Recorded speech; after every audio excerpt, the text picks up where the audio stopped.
Hello भाई लोगों, ये वीडियो आपके लिए नहीं है अगर आपने KGF चैप्टर 2 नहीं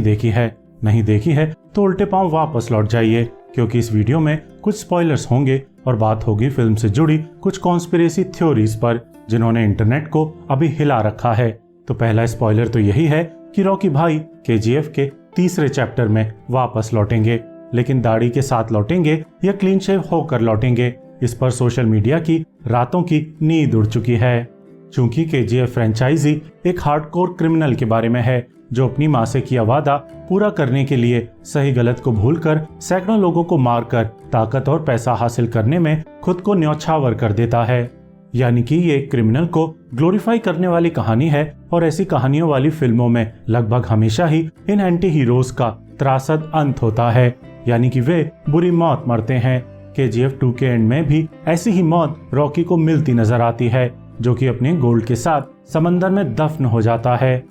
ये अंत एकदम सही मालूम होता है क्योंकि खतरनाक एंटी हीरोज को लगभग हमेशा ही फिल्मों में ऐसा ही दी एंड मिलता आया है। लेकिन डायरेक्टर प्रशांत नील की शरारत देखिए, वे ऐसा अंत हमें दिखाकर तपाक से इस जगत प्रसिद्ध टेम्पलेट को सर के बल पलटकर सबवर्ट कर देते हैं और फिल्म के मिड क्रेडिट सीन में हमें दिखाते हैं कि KGF 3 भी साल 2-3 साल में हमारे बीच आने वाली है। अब अगर KGF तिबारा हमारे बीच आएगी तो रॉकी भाई भी तिबारा ही हमारे बीच आएंगे, क्योंकि उनके बिना KGF का संसार वैसा ही है जैसे सलमान खान के बिना दबंग, प्रभास के बिना बाहुबली, एवेंजर्स के बिना मार्वल और गुजिया के बिना हमारी होली। लेकिन वे कैसे हमारे बीच आएंगे और किस रूप में आएंगे ये कोई नहीं जानता।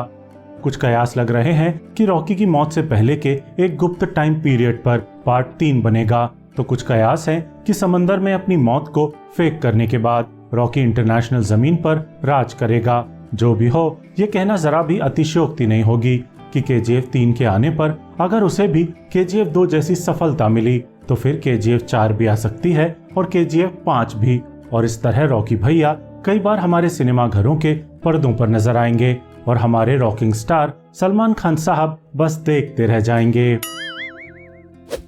KGF 2 से जुड़ी कुछ बड़ी मजेदार और दिमाग हिला देने वाली कॉन्स्पिरेसी थ्योरीज इन दिनों सोशल मीडिया पर हर जगह सफर कर रही है। हम जैसे नुक्ताचीनों ने ये सवाल अपने रिव्यू में उठाया भी था कि जिस तरह रॉकी बेहद आसानी से संसद भवन में घुस जाता है और PM तक पर बंदूक तान देता है, वो अतिशयोक्ति की सारी हदें पार कर लेता है और काफी हद तक हास्यास्पद भी हो जाता है। अब सोशल मीडिया के कुछ होशियारों ने एक थ्योरी निकाली है कि इतनी आसानी से रॉकी का संसद में दाखिल होना सिर्फ आलसी राइटिंग नहीं है, बल्कि ऐसा होने की वजह निर्देशक प्रशांत नील की अगली फिल्म सलार से जुड़ती है।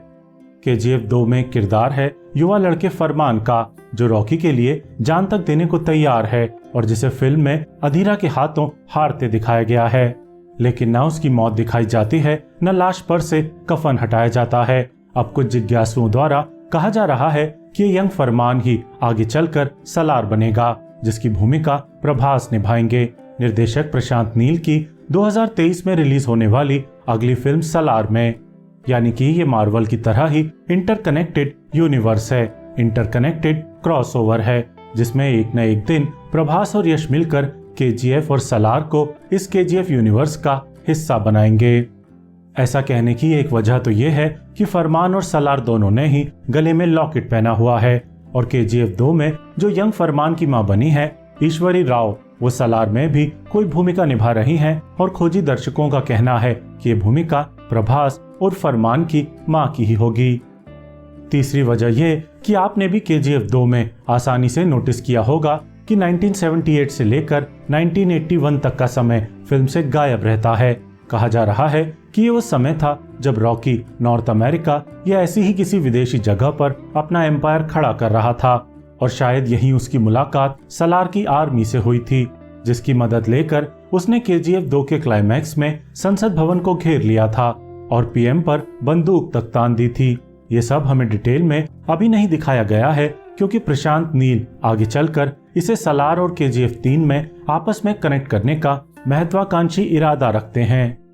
हो सकता है ये माइंड ब्लोइंग कॉन्स्पिरेसी थ्योरीज आगे चलकर एकदम गलत साबित हों या थोड़ी सही या बहुत सारी सही साबित हों, लेकिन एक बात तो तय है, मार्वल यूनिवर्स की फिल्मों और सीरीजों में जिस तरह की मारक फैन थ्योरीज आए दिन हमारी नजर होती हैं, KGF 2 की ये थ्योरीज भी उसी लेवल के करीब की हैं और ऐसा किसी भारतीय फिल्म के साथ यदा कदा ही होता है। एक बार बाहुबली के साथ हुआ था, अब KGF 2 के साथ हो रहा है। हमें 36 साल के रॉकिंग स्टार नवीन कुमार गौड़ा उर्फ यश के डेडिकेशन की भी तारीफ करनी होगी, जिन्होंने अपने फिल्म करियर के 8 लंबे साल अभी तक KGF फ्रेंचाइजी को दिए हैं और इस दौरान कोई भी दूसरी फिल्म में काम नहीं किया है। इससे पहले ऐसा डेडिकेशन बाहुबली के लिए प्रभास ने दिखाया था, जब SS राजामौली की दोनों बाहुबली फिल्मों के लिए उन्होंने अपने 5 साल दिए थे। वहीं हमारे यहाँ सिर्फ 30-50 दिनों में फिल्में रैप अप कर देने वाले अक्षय कुमार और सलमान खान जैसे एक्शन हीरोज इस डेडिकेशन को कभी समझ ही नहीं पाएंगे और शायद इसलिए पैन इंडिया फिल्में बनाने के मामले में हमारे बॉलीवुड का रिकॉर्ड इतना खराब भी है। टेलीविजन से फिल्मों में आए रॉकिंग स्टार यश की इमेज कन्नड़ फिल्म इंडस्ट्री में मुख्यतः एक रोमांटिक एक्शन हीरो की रही है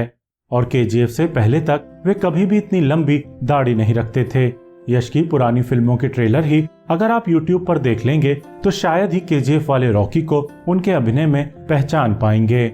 बिना कोई शक उनके लंबे बालों और लंबी ही दाढ़ी वाले लुक ने ही उन्हें वो अभूतपूर्व करिश्मा और स्वैग दिया है जिसकी KGF 1 और 2 में इतनी तारीफ हो रही है। उम्मीद है KGF 3 भी एकदम बवाल, एकदम धमाल साबित होगी। अब तो बिन माँ का ये नायक बिना प्रेमिका, बिना पत्नी का भी है। न जाने ये अकेलापन उसे KGF 3 में कितना खूंखार, कितना खौफनाक मॉन्स्टर बना देगा। वीडियो पसंद आया हो तो इसे लाइक और शेयर जरूर कीजिएगा और चैनल को सब्सक्राइब करके बेल आइकन भी याद से प्रेस कर दीजिएगा। बाकी अगर आपने मेरा KGF 2 का रिव्यू नहीं देखा है तो यहाँ एंड स्क्रीन पर क्लिक करके अभी के अभी देख सकते हैं। शुक्रिया।